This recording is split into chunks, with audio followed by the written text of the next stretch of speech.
Dicen que hay cosas que nunca deberían haber sido vistas y cosas que nunca deberíamos saber que existen. Mi nombre es Diego y tengo 37 años de edad. Soy médico general de profesión desde hace más de 10 años. La historia que les cuento les juro que es real y aunque no tengo pruebas de ello, espero que mi palabra sea suficiente para que al menos les haga dudar de que aquello sí existe. En el año 2019, cuando empezaba a buscar mis primeras oportunidades como médico, fui enviado a un pueblo que está en el estado de Veracruz, en México. Para ser más preciso, a un pueblo que está como a 40 minutos de Santiago Tuxtla. Aquella comunidad era muy pequeña, de escasos habitantes que contaban con un centro médico o centro de salud como ellos le llaman, pero que no tenía médico desde hace ya meses. Yo fui enviado a ese lugar con la encomienda de estar como su doctor por un año como mínimo, y si lograba aguantar ese tiempo sería reubicado en un lugar mucho más urbanizado. El pueblo, como se lo han de imaginar, es bastante verde. Tiene mucha vegetación y un clima caluroso que te hace sudar todo el tiempo. A su vez, la gente era muy amable y bastante complaciente. Ellos me acogieron bastante rápido y me hacían estar en casa dentro de lo que se pudiera. Algo que debo decir y que sí es importante para la historia es que en este pueblo, así como muchos pueblos que están a toda la redonda, son pueblos bastante místicos, donde se cree mucho en la brujería y no solo eso, sino que también se practica. Esto se debe a que por la zona, como a una hora de camino, está Catemaco, uno de los centros espirituales más famosos y conocidos de todo el mundo. Así que es fácil saber la influencia que tiene este lugar sobre todos estos pueblos que están aledaños. Debido a esta situación, la gente me decía que me fuera con mucho cuidado y que evitara cualquier tipo de disgusto con ciertas personas del pueblo, pues podían hacerme algo, algún trabajo, alguna salación, algún conjuro, algo que no sería para nada de mi agrado. Yo acaté esta regla porque sabía muy bien lo peligroso del lugar. No es que yo practicara o creyera en este tipo de cosas, pero sí respeto. Como dicen por ahí, no es miedo, es respeto.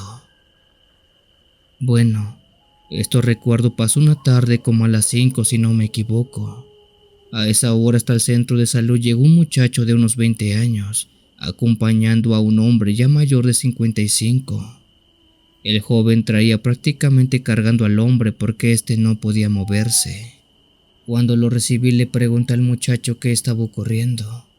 El joven dijo que ese hombre mayor era su padre y lo había traído al médico porque desde hace un par de días se había puesto bastante mal. El señor no podía caminar, le costaba poder mover las extremidades y prácticamente el habla se le había ido. Pregunté si el señor tenía algún tipo de antecedente de alguna enfermedad, pero sobre todo cuestioné el por qué no lo trajeron antes.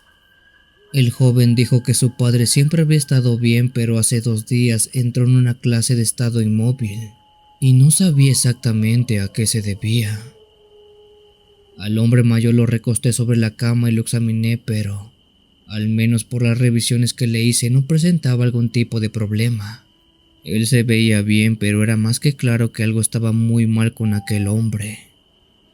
Al ver que el señor ni siquiera podía moverse o hablar, y solo movía sus ojos, pensé en enviarlo a la ciudad más próxima, donde quizás habría un equipo de médicos más preparados para poder ayudarlo.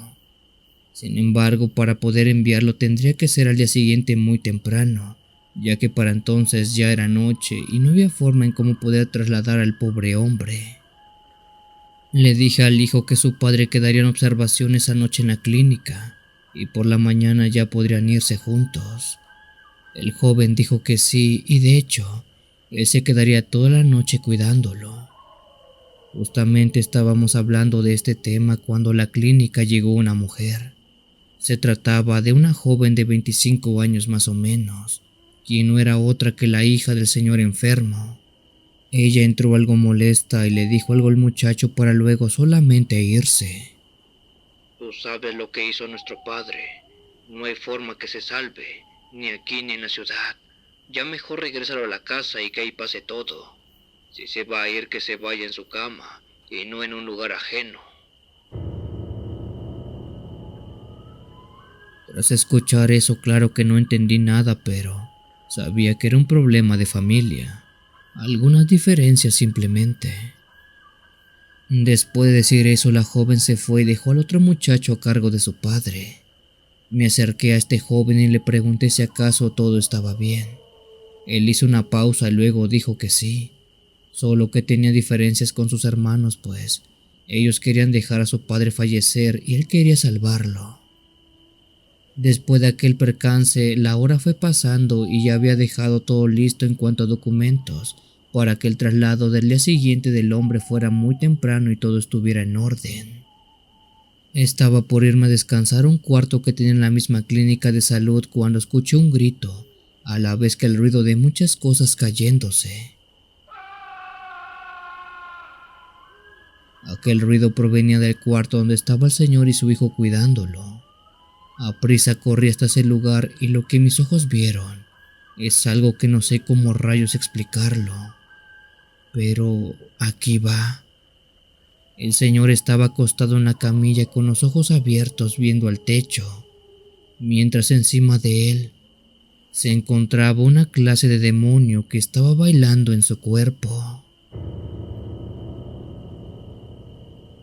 Aquel ser era uno que tenía mitad y mitad en su cuerpo. De la cintura para arriba era el cuerpo de una cabra y de la mitad para abajo el cuerpo de una persona, de un hombre. Este ser estaba parado y bailando en todo el cuerpo del pobre hombre que no podía moverse y solo veía por sus ojos aquel aterrador acto. Mismo aterrador acto que su hijo y yo también estábamos presenciando. No entendí cómo o de dónde salió aquella cosa que no paraba de volar encima de aquel pobre hombre. Cuando vi eso, un grito lleno de terror salió de mi boca y salí corriendo de ese lugar. De hecho, salí corriendo del centro de salud y no fue hasta que pasaron cerca de 2 horas más tarde que regresé a él. Y cuando regresé lo hice más por compromiso que por otra cosa.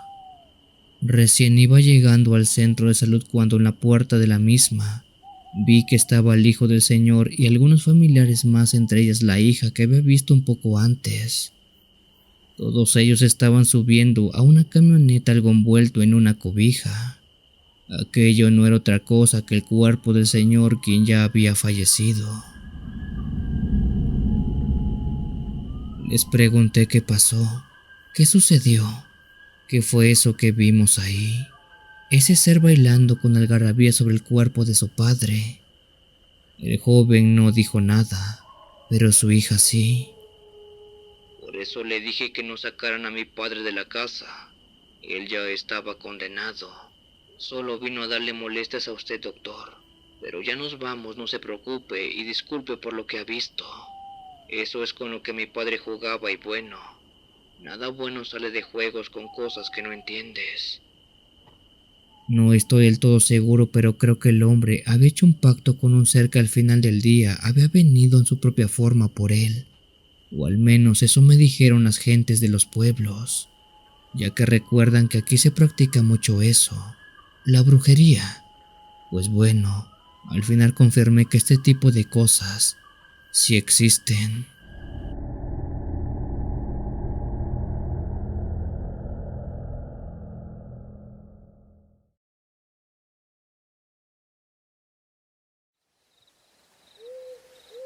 Algo que no tengo dudas que las historias más extrañas y perturbadoras siempre suceden en los pueblos. Muchos de estos sucesos nunca salen a la luz porque en lugares tan aislados con pocos medios de comunicación es difícil poder contar lo que alguna vez alguien vivió o alguien vio. Pero hay quienes tuvimos la suerte, o más bien dicho la desgracia, de ver algo o escuchar algo. Y una vez que llegamos a lugares con mayores medios de comunicación, por fin podemos contar y dar veracidad que en los pueblos sí son cosas serias. Mi nombre es Fabián Ortiz y tengo 52 años. Soy médico general y actualmente trabajo en la ciudad de Pátzcuaro, Michoacán, en México. Pero esto que les cuento me pasó hace muchos años cuando estuve por la sierra del estado, dando mi servicio como médico en un pequeño pueblito que quiero olvidar su nombre, pero lo recuerdo muy bien. Este pueblo se llama Zárate y sé que aún está por allá afuera. En el año 2008 fui enviado a este pueblito como parte de mi servicio social.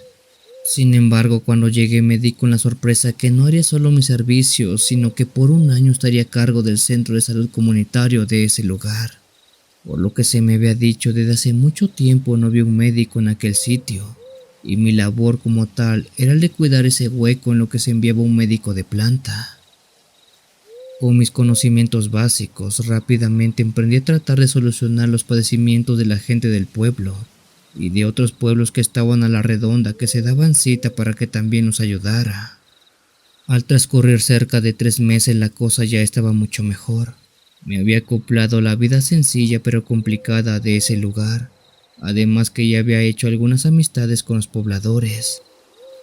Aquel lugar, si he de poder describirlo, era uno que por la fecha tenía cerca de 140 habitantes, o al menos eso es lo que el censo arrojó. Cada familia se dedicaba principalmente a la agricultura y el cuidado de ganado. En el pueblo había algunas tiendas, aunque estas tenían cosas muy básicas, cosas como barrotes, granos y algunas bebidas gaseosas. La escuela, el centro de salud y cualquier tipo de servicio público era precedido por gente de fuera que estaba tratando de hacer lo que podía con lo que tenía, pues este sitio tenía muchas necesidades, más de las que mereciera. Hasta este punto de la historia creo que no había mayor dificultad en mi labor, incluso creía que podía quedarme un año más sirviendo en la comunidad, pero eso cambió una tarde. Eran cerca de la 1 de la tarde cuando un hombre llegó al centro de salud acompañado de su esposa.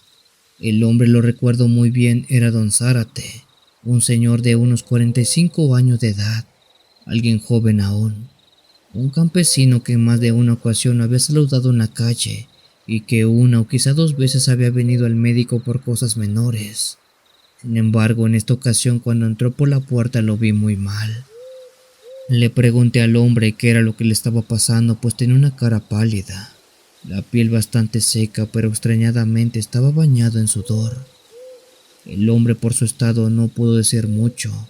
De hecho intentaba hablar, pero nada más no podían salir las palabras de él. No salían nada de su boca, pues era como si tuviera algo dentro de ella que le impedía poder hablar. Como el hombre simplemente no pudo decir palabra, su esposa fue quien tomó la misma y dijo que su esposo tenía ya casi un día entero en mal estado. Según comentó ella, un día antes, cuando el hombre llegó del campo, le pidió un vaso de agua. Ella se lo dio, pero le pidió otro más, y así fueron cerca de 5 vasos de agua llenos que él se tomó, pero nada más la sed no se le quitaba. La mujer pensó que era por la fuerte calor del momento, así que le puso una jarra de 2 litros de agua con hielos para que él se refrescara a su gusto. Pero en cuestión de segundos el hombre tomó aquella jarra y la bebió sin hacer una sola pausa. Lo extraño es que él decía que seguía teniendo más sed. Durante toda la tarde y la noche, la mujer estuvo dando agua por litros a don Zárate, pero nada más su sed no cesaba. Al contrario, lejos de hidratarse parecía que estaba deshidratándose, pues su piel se puso reseca y se le formaron costras o escamas que se agrietaban y se le caían como si estuviera mudando de piel. Para colmo también dice que dejó de hablar, pues en la lengua se le apareció algo parecido a la arena. Cada que él intentaba hablar, granos y granos de arena salían de ella. Consecutivamente a todos estos síntomas, otro más apareció, y este era el sudor, pues aunque en la noche hacía algo de frío, el señor no paraba de sudar. Toda la frente, los brazos, pecho y piernas del hombre estaban en completo sudor. La señora dijo que a ella le pareció que fácilmente en lo que iba de ese día el hombre había perdido varios kilos de peso debido a su pérdida de agua. A la brevedad revisamos a don Zárate, sin embargo había muchas cosas en él que no tenían nada de lógica. Todos y cada uno de los síntomas eran más que visibles, pero no parecía tener algún tipo de condición que yo entendiera. Lo único que me imaginaba era que el señor había adquirido algún tipo de bacteria o algo así que lo estaba deshidratando por dentro y evitaba que su cuerpo absorbiera los líquidos que él estaba ingiriendo. Pero de ser así, era solo una suposición y no tenía nada en concreto. Haciendo eso aún peor, no tenía nada con que poder ayudarlo. Rápidamente empecé a pensar en todo lo que podía hacer, que podía suministrarle aparte de suero para ver si mejoraba. En lo que yo buscaba una solución en los libros que tenía y en todo aquello que pudiera apoyarme, el hombre empezó a decir a su esposa que tenía sed, o al menos eso parecía por los gestos que le hacía. La señora sacó de su bolsa una botella de 2 litros llena de agua y se la dio al hombre. Esta la procedió a beber en cuestión de segundos y cuando la terminó la tiró al piso para indicar que tenía aún más sed, pero creo que ya no había agua. Todos en algún momento hemos sentido sed. Hemos estado en un predicamento, ya sea porque estamos lejos de una fuente de agua o porque no tenemos el recurso para poder adquirirla, que sentimos esa angustia y esa ansiedad por beber un vaso refrescante de agua. Pero aún así no me podía imaginar el suplicio de ese hombre, pues a pesar de beber el agua seguía con sed. Eso era algo como si se tratara de una horrible maldición. Busqué rápido el garrafón del agua para darle de tomar a don Zárate, pero el señor entró en un estado de desesperación y tras un grito aterrador que hizo, salió corriendo del centro de salud mismo que en el patio tenía un tanque o pileta llena de agua, siendo que el hombre se arrojara dentro de ella. Una gran ola de agua salió disparada por la fuerza con la que se arrojó aquel hombre, siendo que rápidamente su esposa y yo fuéramos a buscarlo.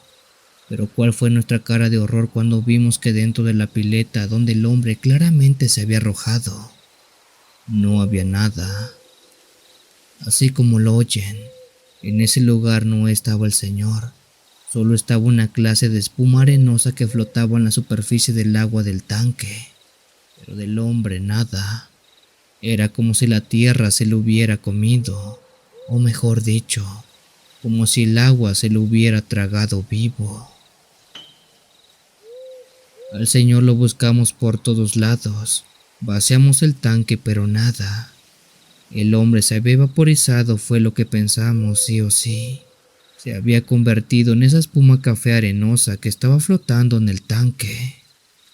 Después de eso luché por salir del pueblo, pues quedé tan mal que nunca quise saber nada de aquel sitio. ¿Y por qué fue que pasó eso?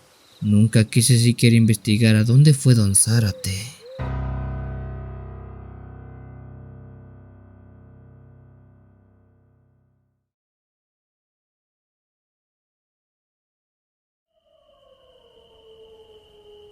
Hola querida comunidad de Cuenta Historias, mi nombre es Pablo y quiero contar algo que me tocó vivir hace muchos años cuando estuve trabajando como médico en un pueblo bien alejado en Guatemala, muy cerca de las montañas de Quichimula. Aquel pueblo era un lugar bonito, tranquilo, la gente era bastante amable, pero siempre había cosas que no decían abiertamente. Supongo y deduzco que había cosas que no compartían con los foráneos como yo, quizás por miedo o por inseguridad. ¿Por qué pienso esto? Bueno, es precisamente por esto que van a escuchar. Una noche después de un día pesado de atender pacientes, me llamaron de emergencia pues una mujer había llegado con su niño muy enfermo. A toda prisa fui rápido al pequeño dispensario que servía de clínica para atender el caso del niño que tenía una fiebre bastante alta y apenas podía respirar. Con lo que tenía hice lo mejor que pude.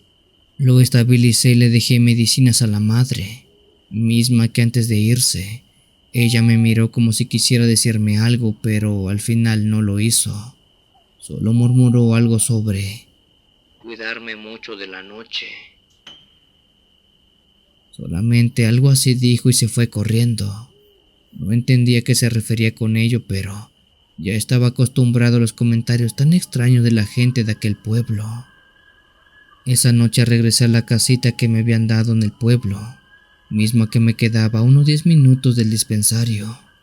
Esta era una casa bastante sencilla, con paredes de adobe y un techo de lámina, aunque era más que suficiente para pasar mis días en aquel lugar.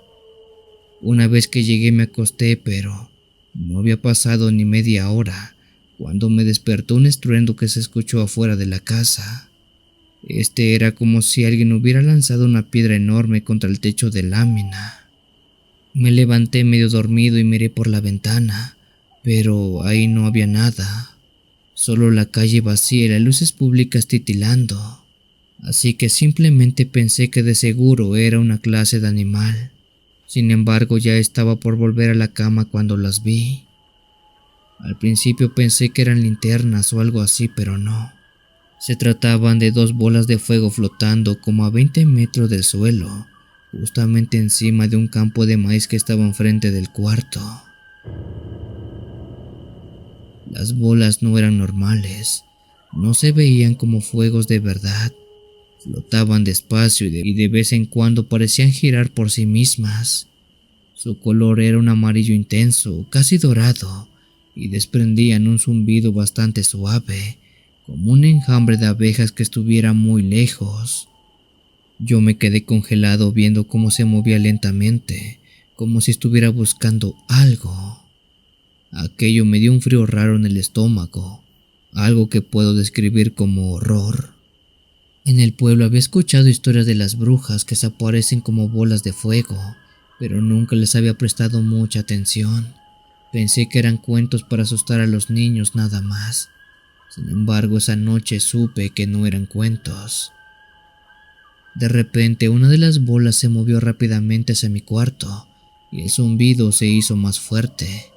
Yo apagué la luz y me escondí detrás de las cortinas, tratando de no hacer nada de ruido. La bola se detuvo justo enfrente de mi ventana, y no sé cómo describirla, pero sentía como si algo me estuviera observando desde dentro de esa luz. Después de unos segundos que parecieron horas, la bola retrocedió y se reunió con la otra. Ambas empezaron a subir lentamente hacia el cielo, hasta que desaparecieron entre las estrellas. Por mi parte me quedé parado ahí, temblando sin saber qué hacer. A la mañana siguiente fue al dispensario como de costumbre, pero no le conté a nadie lo que había visto en la noche. Sin embargo, mientras atendía a un paciente, una señora mayor se me quedó mirando fijo y me dijo: Las vio, ¿verdad? Vio las bolas de fuego. Ellas siempre vienen cuando alguien llama a la muerte. No supe qué responderle, pero desde esa noche nunca volvió a ser igual trabajar en aquel pueblo.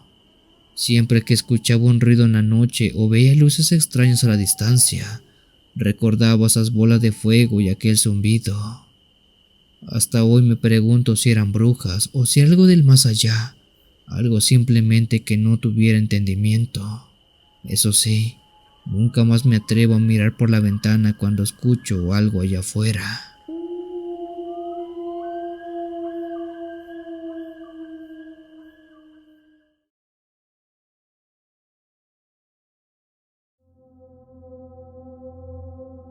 Mi abuelita Guadalupe vive en un pueblo que está en el estado de Veracruz, en México. Ella, desde que era muy joven, fue instruida en el oficio de partera. A ella su madre, mi bisabuela Filomena, le enseñó cómo es que se debe traer un niño al mundo sin arriesgar la vida ni del nuevo ser ni de la madre. Desde que tenía cerca de 20 años, mi abuelita Lupe se fue haciendo de un hombre dentro de su pueblo llamado Rancho Tierra Blanca, donde era la partera más conocida de todo el lugar. Para cuando tenía 30 años, prácticamente todas las mujeres de ese pueblo, así como de pueblos aledaños que estaban a la redonda, se daban cita para que mi abuelita fuera quien recibiera a sus hijos cuando estaban a punto de nacer. Por aquel entonces, años de los 80s, el pueblo de Tierra Blanca carecía de cualquier centro médico y mucho menos de algún doctor general que brindara atención a las personas que tenían diferentes males. Por lo regular, cada persona se curaba a sí mismo usando algún tipo de té o de remedio casero que en la gran mayoría de los casos sí llegaban a funcionar, pues al menos en ese tiempo la gente vivía muchos años y casi no tenían enfermedades. Por lo que dice mi abuelita Lupe, durante años ella cumplió la labor de médico en aquel pueblito, pues no solo se le buscaba para recibir a los niños en los partos, sino que con el tiempo también se le visitaba para que ella ayudara a más personas que tenían diferentes tipos de padecimientos. Lo que ella dice es que nunca fue una bruja o algo así, nunca usó algún tipo de limpia ni nada por el estilo. Ella solo usaba arbolaria para curar a las personas, así que no es que tuviera un don o algo de este tipo, simplemente era muy buena con las plantas. En su largo haber, mi abuelita Lupe realizó diferentes tipos de curaciones y estuvo presente en cientos de alumbramientos. Sin embargo, hay un hecho, uno que ella nunca pudo explicar, y es la razón del por qué envió este relato. Corría una noche del año 1992, cuando mi abuelita estaba descansando en su casa después de un largo día de trabajo. En ese entonces ella estaba casada con mi abuelito Gilberto y tenían ya 2 hijos, 2 de mis tíos. No está del todo segura, pero cuenta que eran aproximadamente las 10 de la noche cuando tanto ella como el resto de la familia, ya estando dormidos, el ruido de alguien golpeando la puerta los despertó.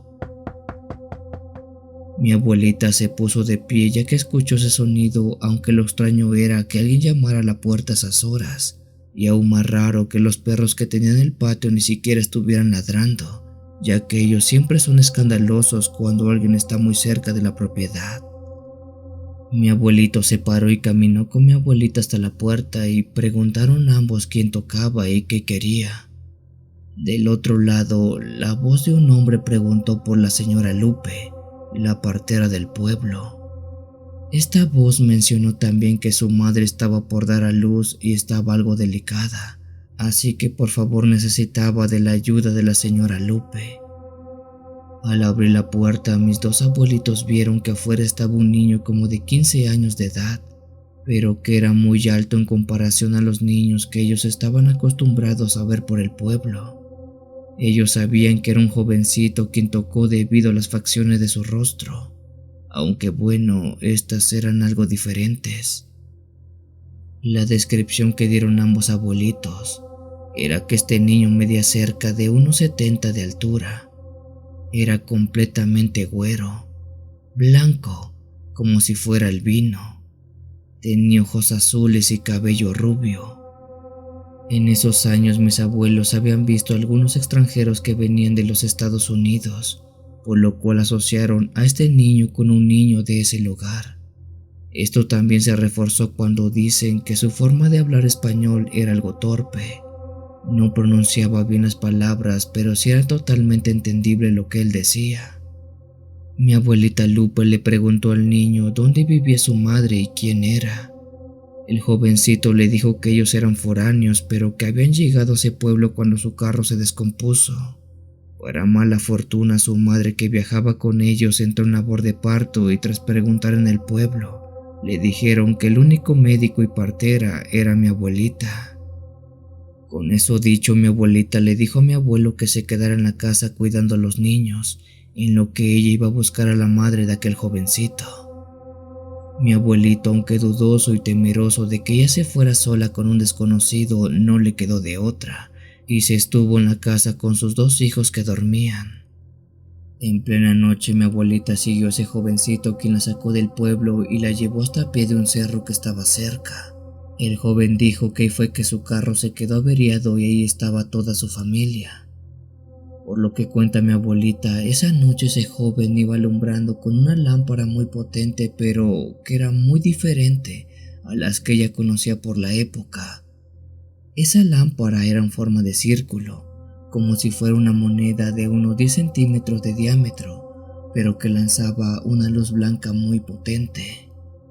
Una vez que salieron del pueblo y que llegaron a pie de aquel cerro, mi abuelita dice que cerca no había nadie. Ahí ella sintió algo de miedo porque pensó que era una trampa. Pero cuál fue su sorpresa cuando el joven alumbró a una parte de ese cerro que estaba entre árboles altos y pastizales también altos. Pues ahí vio a 3 personas más. Estos se trataban de dos hombres parecidos físicamente al joven, blancos, de cabello rubio, de ojos azules y muy altos, extremadamente altos. Si el niño ya medía cerca de unos 70, estos ya adultos medían 2 metros o más. Mi abuelita medía unos 50, así que dice que para poder verlos a la cara, ella tenía que alzar la mirada mucho, de lo contrario no podía distinguirlos. La tercera persona que estaba ahí se trataba de una mujer de las mismas características que los demás, güera, alta, de cabello largo rubio, pero que estaba acostada en el suelo quejándose de dolor debido a que su vientre estaba muy abultado y tenía contracciones propias del parto. Mi abuelita no preguntó mucho, de hecho casi no habló, solo se dirigió a la mujer que estaba en el suelo y la fue guiando para que ella se relajara y pudiera dar a luz a su hijo. Las otras 3 personas se pararon a un costado solo viendo sin estorbar y dejaron a que mi abuelita hiciera lo suyo. Mi abuelita hizo lo que mejor sabía hacer, así que en cuestión de minutos se colocó debajo de la mujer y le pidió que pujara para dejar salir a aquel bebé que estaba dentro. Mi abuelita pidió al jovencito que alumbrara para que ella pudiera ver bien dónde era que venía el bebé. Sin embargo, dice ella que lo que iba saliendo de dentro de la mujer parecían muchas cosas, menos un bebé. En un último esfuerzo que la mujer de rubia hizo, dice que dejó salir en las manos de mi abuelita una clase de bolsa plástica transparente, que dentro tenía un líquido como agua, donde parecía estar nadando algo. Así como lo oyen, lo que salió de la mujer güera era algo así como un capullo translúcido, que en su interior tenía algo líquido donde estaba nadando un ser de color blanquecino, que tenía mucho parecido con un renacuajo. El ser que estaba nadando, según describe mi abuelita, es parecido al que está en pantalla. Si bien no es exactamente igual, sí se parecía bastante. Este ser tendría unos 20 centímetros de grande. Estaba dentro de esa cosa como bolso transparente y nadaba como si nada. Cuando mi abuelita vio eso le dio mucho miedo y casi lo tira al suelo, pero los hombres altos lo tomaron y lo estaban acariciando con ternura, como si un padre viera por primera vez a su hijo. La mujer estaba también tranquila, así como aliviada. A nadie de esas personas se le hizo raro que saliera esa cosa del interior de la mujer. Era como si ya supieran que eso estaba ahí. Mi abuelita después de eso salió corriendo de ese lugar y volvió a casa, pero dice que mientras corría, escuchó algo que uno de estos hombres blancos le gritó.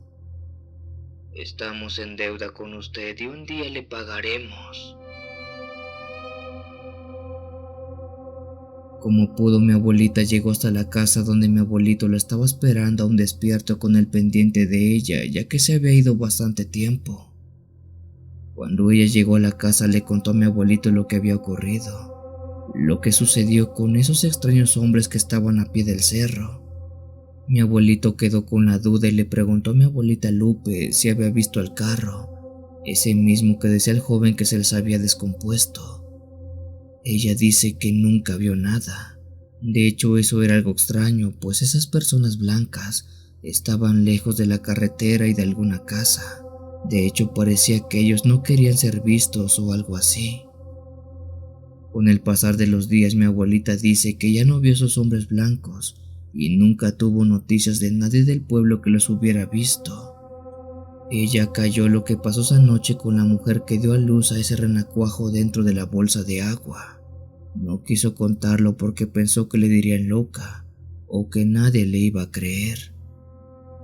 Así pasaron cerca de 5 años desde el acontecimiento de los hombres blancos, cuando algo igualmente extraño pasó en la vida de mi abuelita nuevamente. Por esa fecha mis abuelitos habían tenido un hijo más. En esta ocasión se trataba de mi tía Alma, quien a la hora de nacer lo hizo con un par de problemas físicos y mentales. El primero estaba en sus pies. Mi tía Alma no podía caminar del todo bien. Al parecer no se habían formado bien parte de sus rodillas, lo cual le impedía caminar distancias normales sin que le dolieran sus articulaciones. A este hecho también se le presentó que ella no podía articular palabras. Algo había en su lengua que no le dejaba tener comunicación verbal. No es que ella fuera muda, sino que tenía un problema que le impedía poder hablar correctamente. Mi abuelita Lupe, al ser una herbolaria reconocida, realizó todo tipo de curaciones médicas para hacer que su hija se curara, pero era difícil. Entre los pueblos se dice que cuando un niño no puede hablar bien o se está tardando por empezar a pronunciar palabras, lo que se hace es tomar un grillo o un chapulín del campo y colocarlo debajo de la lengua del niño. Se tiene la creencia que una vez que se hace esto, el niño empezará a hablar con toda naturalidad e incluso puede que sea más platicador de lo normal. Bueno, al menos eso se creía en el pueblo. Por supuesto que mi abuelita hizo esto con su hija. Ella decenas de ocasiones le frotó un grillo debajo de la lengua, pero nada. Ella simplemente no podía hablar. De manera constante también trataba de arreglar sus rodillas. En el pueblo crece un hongo que es de color rojo que solamente se da en época de lluvias y es bastante difícil de conseguir, ya que la vida de este hongo es de solamente minutos. Cuando hay una fuerte lluvia de esas que parece que el cielo se está cayendo, al día siguiente con los primeros rayos de luz del sol, cuando éste toca la tierra húmeda, estos hongos salen y fructifican o se abren, pero su periodo de vida es de menos de una hora, así que hay que estar muy atentos a la hora de cortarlos porque de lo contrario, se secan tan rápido que dejan de ser útiles. Este hongo en la herbolaria de mi abuelita era bastante preciado, porque con eso ella preparaba decenas de pomadas, tés, ungüentos y demás cosas para curar padecimientos que la gente del pueblo tenía. En su tiempo ella hizo una clase de pastillas, por así decirle, donde usaba este hongo rojizo mezclado con otras plantas que tenían como propósito arreglar los huesos y las articulaciones. Yo no sé mucho de medicina y desconozco qué enfermedades que tenía mi tía Alma en ese entonces, pero por lo que he escuchado se ve que era algo bastante complicado. Sin embargo, dice mi abuelita que ella con esas pastillas logró curar un 30% el padecimiento de su hija. Ella ya no se cansaba tanto al caminar y ya no le dolían mucho las articulaciones como en un principio. Sin embargo, estaba aún lejos de tener una vida de calidad. Aún dependía de otras personas para poder moverse en distancias largas. Por mucho tiempo mi abuelita hizo de todo para que su hija pudiera estar bien, pero nada más no pudo. Aunque conforme lo cuentan mis abuelos, pareciera que mi abuelita, sin ser doctora o especialista en la materia, había hecho algo que a día de hoy pareciera solo se puede hacer con cirugía, lo cual era arreglar un problema de huesos y articulaciones usando únicamente plantas y hongos. Una noche mi abuelita acostó a su hija Alma en su pequeña cama que estaba en el mismo cuarto donde ella dormía con mi abuelito. Ellos compartían cuarto con su hija para estar alerta en caso que ella ocupara algo en la noche. En esa ocasión, después de acostarla, mi abuelita se acostó a dormir, pero entre adormilada empezó a tener un extraño sueño donde dice, y esto lo describo así como lo dijo mi abuelita. Ella se encontraba sentada en una piedra cerca de una peña, y había una luz que provenía del cielo que le decía que pronto vendrían a visitar a su hija Alma, que pronto alguien vendría por su hija. La luz que ella veía dice que era muy parecida como una luz de lámpara gigante que estaba en el cielo y que le apuntaba directamente a ella. La voz que oía no podía saber de quién era, pues nunca antes la había escuchado, pero era una voz cálida, una voz suave, una que en su sueño no le daba miedo, le daba mucha paz. Cuando mi abuelita despertó de ese sueño pensó que era algo malo, creyó que era un mensaje de Dios que le estaba diciendo que pronto se llevaría a su hija. Pensó que producto de sus padecimientos, ésta estaba por fallecer próximamente. Tras esto mi abuelita Lupe tuvo mucho miedo y le dijo a mi abuelito también, para que en caso que llegara a suceder los dos estuvieran preparados para todo. En los días siguientes, después de ese sueño que tuvo, uno que se repitió 2 veces más, mis abuelitos cuidaron y amaron a su hija lo más que podían, ya que si se la llevaban, al menos querían estar tranquilos que la disfrutaron lo más que Dios les permitió y les dio licencia. Pasaron exactamente 10 días después de que mi abuelita tuvo el primer sueño de esa luz que le avisaba que se llevarían a su hija, cuando algo muy extraño y paranormal sucedió. Aquella noche eran cerca de las 12 más o menos, cuando mi abuelita dice que tuvo nuevamente ese sueño, uno que parecía ser idéntico a los anteriores, donde una luz que venía del cielo le decía que vendrían por su hija. Sin embargo, este tuvo algo de cambios. Aquella luz que venía del cielo poco a poco se iba apagando, dejando ver que sobre mi abuelita, que estaba sentada en una piedra, estaba una cosa que ella describe como un plato de color gris con muchas luces. Este estaba ahí en el cielo flotando y era de esa cosa que parecía provenir esa luz que le estaba apuntando, y a la vez de ahí también parecía que venía esa voz que le hablaba. Acto seguido, enfrente de su mirada apareció un hombre, uno que ella ya había visto antes. Se trataba de uno de los hombres altos, blancos, rubios y de ojos azules que vio cuando atendió el parto de la mujer a pie del cerro. Este hombre se paró enfrente de ella en el sueño y le dio las gracias por lo que hizo, pero ahora ellos le iban a devolver el favor. En ese mismo momento mi abuelita se despertó sudando frío y sentía que su corazón se le salía del pecho. Rápido giró la cabeza para ver la cama de su hija y así corroborar que estuviera sana y salva. Pero ¿qué pasó? Ella no estaba sola. Esa noche había una extraña luz que estaba entrando por la ventana del cuarto, y esta estaba dando justo a la cama de su hija Alma, que estaba en una esquina, y al lado de la cama de ella estaba ese hombre blanco alto que vio en sus sueños y que vio esa noche del parto. Aquel hombre estaba medio encorvado porque era tan alto que su cabeza chocaba con el techo de la casa, que medía poco más de 2 metros. Mi abuelita vio a ese hombre, quien lentamente sacó de quién sabe dónde una clase de arma similar a una pistola y la apuntó a la cama de Alma. Mi abuelita en ese momento gritó y se paró de la cama, pero no pudo moverse. Ella sí podía mover su cabeza, pero al querer salir de la cama sus piernas no respondían.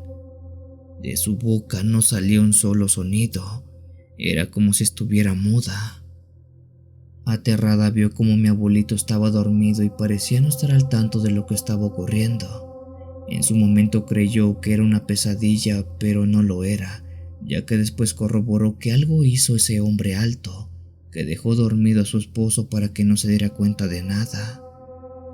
Con una mirada llena de horror, ella vio como ese hombre alto apuntó el arma hacia Alma y disparó algo que parecía ser una luz de color roja que cubrió todo el cuerpo de la niña, que estaba dormida. Extraño era que también la niña fuera ajena a todo el caos que estaba ocurriendo alrededor. Por lo que cuenta mi abuelita, el ser apuntó esa luz por cerca de 30 segundos, cubriendo a su hija por completo, mientras ella no podía hacer nada para evitarlo. Una vez que el ser terminó de hacer lo que hizo, apagó su luz y sin mover la boca le dijo algo a mi abuelita. Ahora tu hija está bien. Gracias por la ayuda.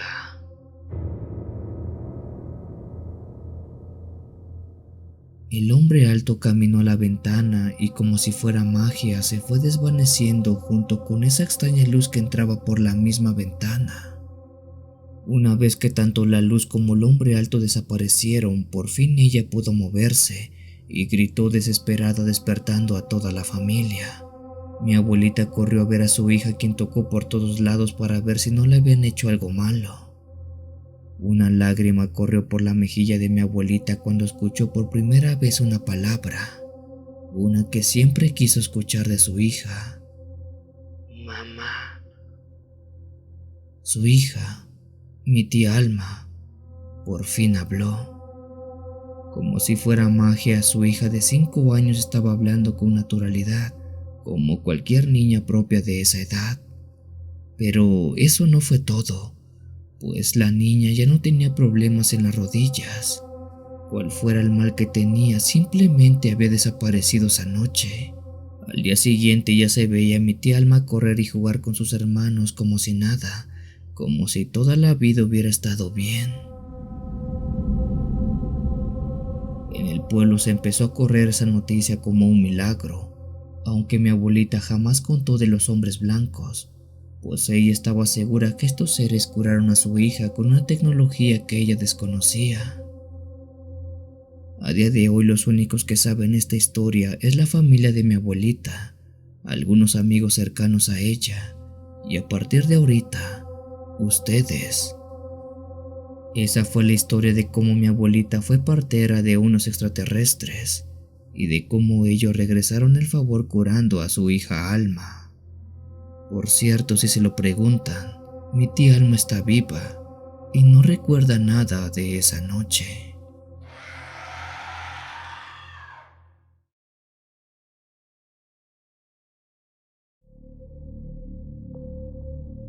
Voy a empezar esta historia diciéndoles la premisa de la misma. ¿Se imaginan un escenario donde hubiera habido nahuales en la Segunda Guerra Mundial? Muy bien, quizás muchos no lo crean o piensen que lo que están por escuchar es una historia sin sentido, pero créanme que no lo es, pues mi abuelita no solo los vio, sino que también los curó. Mi nombre es Alicia Weber y soy mexicana, pero mi familia tiene descendencia alemana por mis abuelos paternos. La historia que les cuento precisamente es contada por mi abuelita, que en paz descanse, que se llamaba Kelia Bush, que con el tiempo adoptó el apellido de mi abuelito, su esposo, Armin Weber. A mis abuelos, por desgracia, les tocó vivir su juventud en el conflicto bélico más aterrador de la historia, que fue la Segunda Guerra Mundial. Una vez que esta terminó, ellos salieron huyendo de Alemania por cuestiones políticas, llegando a México por allá de finales de los 40, y bueno, de ahí el resto es historia. Sin embargo, lo que les cuento pasó precisamente cuando el conflicto bélico estaba en su apogeo, y para ello, pongan mucha atención porque esto que les narro no lo van a escuchar en ninguna otra parte. Más o menos por los años 1942, mi abuelita Kelia vivía en una villa muy a las afueras de Bremen, en un lugar que para el año ya había sido invadido por las fuerzas militares de, bueno, ya saben quién. El pueblito donde ella vivía era muy chico, donde todos eran granjeros, y como no había casi nada de valor ahí, los militares solo iban y venían replegando sus tropas para ocupar el mar que quedaba bastante cerca. Aunque no era normal, ella se acostumbró a ver tanques, carros militares y soldados marchar diariamente como si fuera algo rutinario.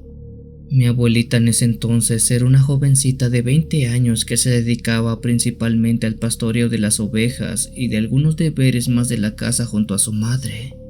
A los meses los militares empezaron a reclutar a todo aquel que pudiera servir a las fuerzas, y como el padre de mi abuelita era médico, fue llevado haciendo que esa fuera la última vez que lo vio, pues este jamás regresó. Poco a poco los estragos de la guerra empezaron a ser más notorios en la villa de mi abuelita Kelia. Por la falta de comida la gente enfermaba y fallecía en poco tiempo. Las enfermedades respiratorias y de infección se hacían presentes casi a diario, siendo que todos estuvieran propensos y condenados a un final fatal. Por suerte, el padre de mi abuelita, antes de irse, le enseñó algunas cosas básicas en relación a la medicina para que ella pudiera ayudar a toda la familia que se quedaba en la villa. Sin embargo, como en esa misma villa no había un médico, mi abuelita rápidamente se convirtió en la médico de toda la población. A ella acudían niños, adultos, ancianos, de todo, para que les ayudaran a salvar sus vidas que colgaban de un hilo por causa de la guerra. Una noche dice mi abuelita que cuando ya estaban durmiendo se escuchó que tocaron la puerta de la casa. Su madre se levantó y se fue a abrir, aunque se le hizo muy raro ya que eran cerca de las 11, una hora más que tarde para que alguien estuviera visitándolos. Cuando ella abrió, se percató que afuera había 3 militares alemanes que exigían ver al médico del pueblo. La madre de mi abuelita les dijo que no había un médico. El único médico que estaba era su esposo, pero este ya había sido reclutado hace meses. Los militares le dijeron que justo habían preguntado por el médico más cercano de la zona y los otros pobladores de la villa los enviaron a esa casa. La madre de mi abuelita le dijo que quizás se referían a su hija. Ella no era médico, quizás aprendiz y era lo mejor que tenían en la villa. Los militares le exigieron que la llamara porque tenían que hablar con ella directamente. Con mucho miedo su madre llamó a mi abuelita pues tenía el temor que se la llevaran al igual que su esposo. Cuando mi abuelita se presentó ante esos 3 militares alemanes, ella se sintió muy intimidada ante estos hombres, ya que eran muy altos, tenían una cara inexpresiva, sus uniformes estaban mojados por la lluvia que estaba haciendo afuera y por el lodo que les cubría las botas. Tú eres la doctora del pueblo. No estás muy joven para eso. Le preguntó uno de los militares. Ella dijo que sí, pero su padre le había enseñado algunas cosas. Los militares se vieron entre sí y le dijeron que necesitaban que curara a 2 de sus miembros que estaban mal heridos y urgía que les dieran atención antes que fallecieran. Mi abuelita tragó saliva y dijo que haría lo que pudiera. Los 3 militares llevaron a mi abuelita Kelia hasta su carro militar que estaba en la entrada de la casa. Apuntaron a la parte de atrás y le dijeron que esos 2 eran los enfermos. Cuando mi abuelita vio a los pacientes, le costó asimilarlo. En la parte de atrás del carro militar estaban 2 perros de color negro muy grandes que estaban amarrados y que parecían mal heridos porque gran parte de su pelaje estaba manchado de sangre. Mi abuelita se espantó porque los perros que ella vio eran muy diferentes a los que había visto en toda su vida. Estos medían más del doble o del triple de un perro normal. Su pelaje era escaso, no era tan abultado, más bien parecía que tenían piel negra en lugar de pelo. Sus patas eran largas y terminaban en garras, pero, a diferencia de una pata de perro que tenía 4 dedos o almohadillas chicas y un espolón, estos tenían 5 dedos chicos además de la almohadilla grande y el espolón que, dicho sea de paso, parecía una navaja de unos 10 centímetros. A todo esto, la mirada de esos perros era extraña, pues parecía que estaban sufriendo, pero al sentir esa mirada era como ver a una persona y no un animal sufriendo. Mi abuelita le dijo a los militares que no podía hacer mucho porque ella no era veterinaria y los pocos medicamentos que tenía en la casa eran para las personas, así que no creía que surtieran efecto en los animales. Uno de los militares se molestó y le ordenó que los ayudara porque sí. Con mucho temor mi abuelita se subió al carro y se acercó a los perros, quienes a pesar de verse grotescos y agresivos ni siquiera le gruñeron. Era como si ellos supieran que mi abuelita Keila los quería ayudar. Cuando los inspeccionó notó que ellos tenían heridas de bala, pero estas no habían perforado sus cuerpos, solo los habían rozado, aunque eso sí, la infección ya empezaba a propagarse. Nuevamente le dijo a los militares alemanes que no podía hacer mucho, que no tenía medicamentos para animales. En ese momento uno de los militares le dijo a mi abuelita algo extraño. Espere a que ellos cambien y ya podré ayudarlos. Ella no entendió a qué era lo que se refería el militar. En ese mismo momento dice mi abuelita que vio como los 2 perros empezaron a temblar como si les estuviera dando un ataque epiléptico, aunque no solamente era eso, sino que vio como si fuera brujería que ellos 2 empezaron a cambiar, a mutar, a transformarse en algo diferente a perros. Estos habían cambiado a formas humanas. Aquellos 2 perros feroces gigantes ahora eran 2 seres humanos, 2 personas comunes y corrientes que estaban desnudas sobre el carro y que correspondían a 2 varones. Ahora ya les puedes dar medicina de personas, dijo uno de los militares. Mi abuelita se cayó al suelo ensuciándose de lodo porque no entendía qué era lo que había visto. brujería, brujos, son brujos. Fue lo único que se le vino a la mente, pues en ese lugar de Bremen se decía mucho de brujas, pero jamás había visto algo así. Ella vio a los militares alemanes y con la mirada les preguntó qué eran esas cosas de ahí. Los militares no dijeron mucho, solo ordenaron que los ayudara. Con mucho más temor que antes, ella se acercó a las personas y trató de ayudarles. Lo extraño de eso, dice ella, es que a pesar de verse como personas, como seres humanos, estos dos seguían actuando como animales. Ellos no hablaban, no se paraban en dos patas, sino que seguían postradas en cuatro y tenían un actuar propio de un canino.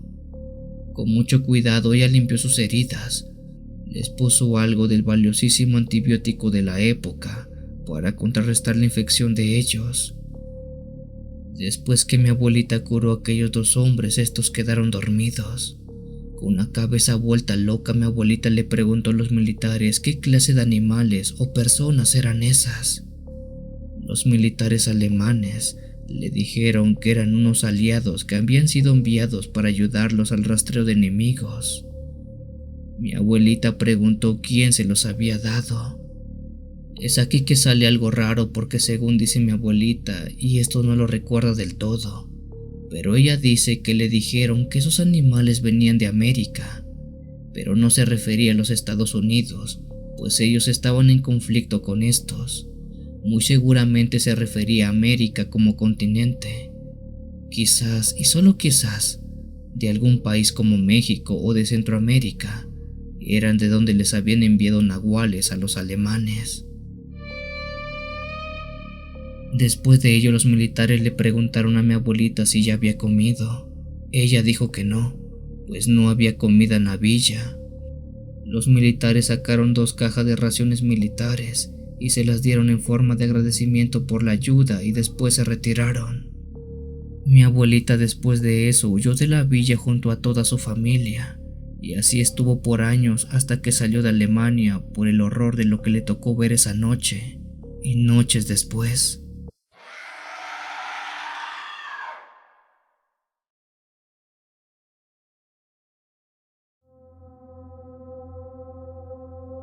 Hola a toda la familia de Cuenta Historias. Mi nombre es Jesús y esta noche les quiero contar algo que me pasó hace muchos años atrás cuando estuve trabajando en una aldea que se llama San Jerónimo, como parte de un programa de servicios sociales médicos.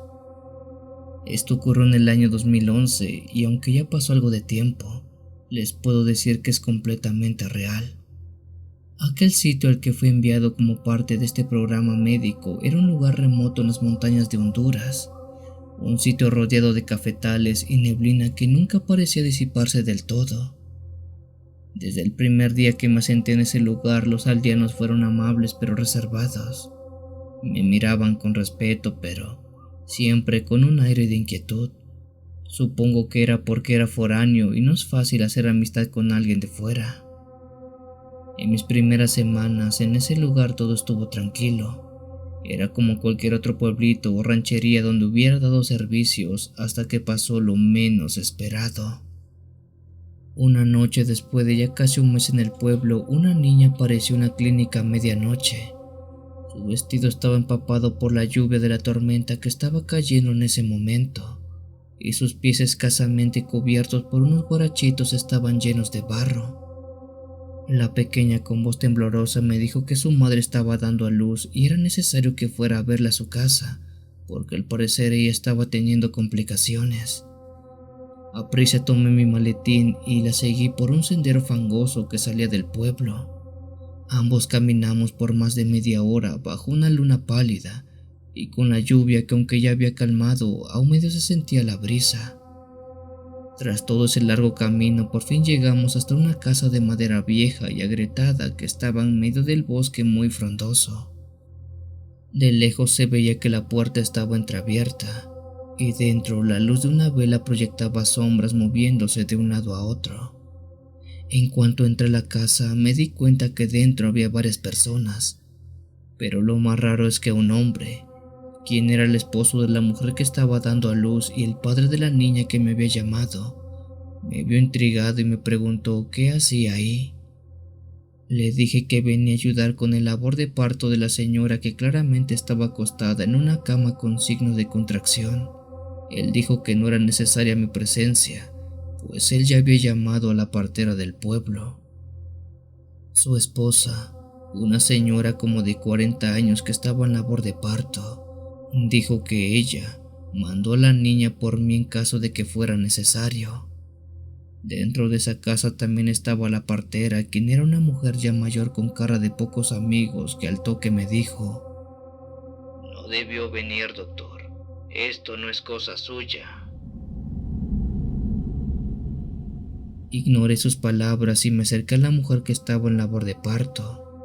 Su piel estaba sudorosa y pálida, los labios amoratados, signo que algo andaba mal con ella.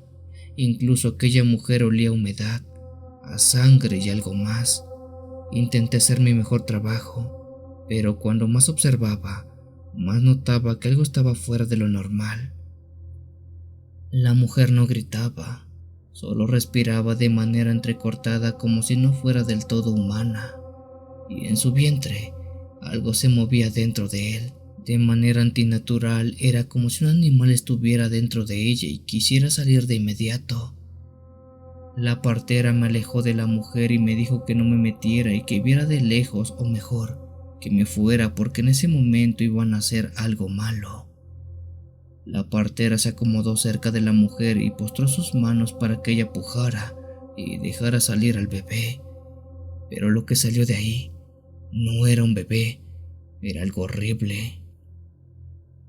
Pronto el cuarto se llenó de un grito agudo, un llanto que no era del todo humano. Lo que tenía en sus manos la partera no era un bebé común y corriente. Su piel era de color gris, sus extremidades eran más largas de lo normal, y sus ojos no tenían pupilas, solo eran dos orbes completamente negros que nos miraban fijamente a todos los presentes. Solté un jadeo y casi me desmayo de la impresión. Extrañamente la partera comenzó a reír. No sé si era normal que eso pasara, pero como médico les puedo decir que no. Aquel bebé era algo no humano. La partera negó con la cabeza, como si yo hubiera visto ese caso antes.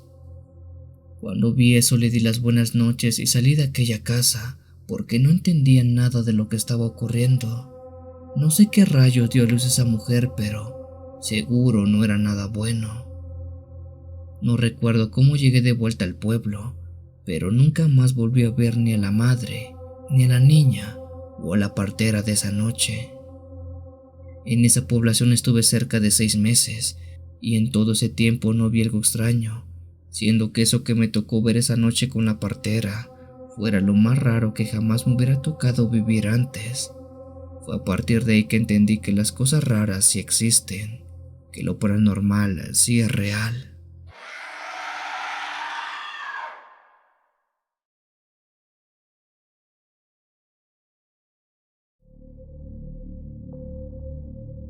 Mi padre se llama José Luis y desde siempre me decía que hay cosas que es mejor no intentar entender. La ignorancia no siempre es mala, ya que muy pero muy de vez en cuando es mejor que ella nos gane, porque a veces por querer saber más podemos terminar peor. Mi padre por un buen tiempo y antes de que se casara con mi madre fue médico en un pequeño pueblito al norte de México, en el estado de Nayarit para ser más exacto. Aquel pueblito, dice él, era un lugar polvoriento donde las noches eran más largas de lo normal y la gente tenía muchas historias raras que contar en relación a ese poblado. Mi padre desde que era niña me llegó a contar que en ese pueblo precisamente había otro médico aparte de él. De ese médico no se sabía mucho, solo se entendía que practicaba la medicina, es decir, no era un brujo o un curandero o algo así. Era un médico ya muy viejo, pero que tenía la peculiaridad que solamente atendía por las noches, y para poder verlo había que caminar hasta el pie de un cerro que estaba a las orillas del pueblo. Bueno, mi padre dice que una noche cerca de las 2 de la madrugada tocaron a la puerta de la casa donde se estaba quedando en el pueblo. Quien tocaba se trataba de un hombre mayor, tembloroso y pálido, que le dijo que su esposa estaba grave y que necesitaba ayuda urgente. Debido a que el hombre no tenía carro ni nada, tanto él como mi padre les tocó ir caminando por un sendero de tierra. Aquella noche el aire se sentía denso, como si algo los observara desde la oscuridad. Quizás era solo la noche o quién sabe, pero algo estaba bastante raro. Finalmente, cuando llegaron a la casa del señor, adentro se encontraba una mujer que estaba acostada en la cama. Ella tenía la piel fría y respiraba débil. Mi padre sacó su estetoscopio, pero antes de acercarse, notó algo raro. Sobre la mesita de noche había un frasco con pastillas que él no conocía. ¿Quién le recetó esto?, preguntó él. El hombre bajó la mirada y murmuró algo apenas audible. El doctor de la noche. Mi padre sintió un escalofrío, pues como les dije, ese doctor que solo atendía de noche era alguien bastante raro. Mientras mi padre atendía a la mujer, dice que en ese preciso momento alguien más llamó a la puerta. Quien tocó lo hacía con un golpe seco, fuerte, como si no tuviera paciencia. El anciano dueño de la casa palideció aún más. Él se asustó y susurró: Creo que vino a ver a mi esposa. Antes de que mi padre pudiera reaccionar, la puerta se abrió sola y ahí estaba él. Vestía con una bata de médico, pero su piel era pálida con tintes amarillentos y sus ojos estaban hundidos y oscuros como dos pozos sin fondo, y estaba sonriendo de una manera que parecía no natural. Gracias por atender a mi paciente, doctor, le dijo mi padre con voz suave pero bastante tosca. Mi padre quedó paralizado. Sintió que si hablaba, algo malo iba a pasar. El dueño de la casa le dijo que había ido por el doctor de la noche, pero no pensó que viniera a ver a su esposa, pues es raro que él salga de la casa. Fue por ello que fue por mi padre como segunda opción. Curiosa y extrañamente, esa noche mi padre conoció a ese otro médico del pueblo. Mi padre menciona que esa noche por una razón se le quedó viendo muy de cerca a ese otro doctor y notó que este tenía dos cosas muy extrañas. La primera era que su tono de piel era por la falta de circulación en la sangre, es decir, como si fuera un cadáver viviente. Y la segunda cosa es que ese misterioso doctor de noche tenía un par de colmillos muy afilados y pronunciados en la boca. Mi padre vio cómo este médico atendió a la señora y sus diagnósticos no eran malos. De hecho, sí sabía lo que hacía, pero aún así su físico y en especial sus colmillos le hacían pensar cosas. Después de un rato la mujer se tranquilizó y ese extraño médico se despidió y se fue a su casa. Mi padre dice, y no sabe por qué, pero siente que ese médico era una clase de vampiro o algo así, pues no explica su físico, sus colmillos y sobre todo por qué solamente atendía de noche. Bueno, al menos eso dice mi padre.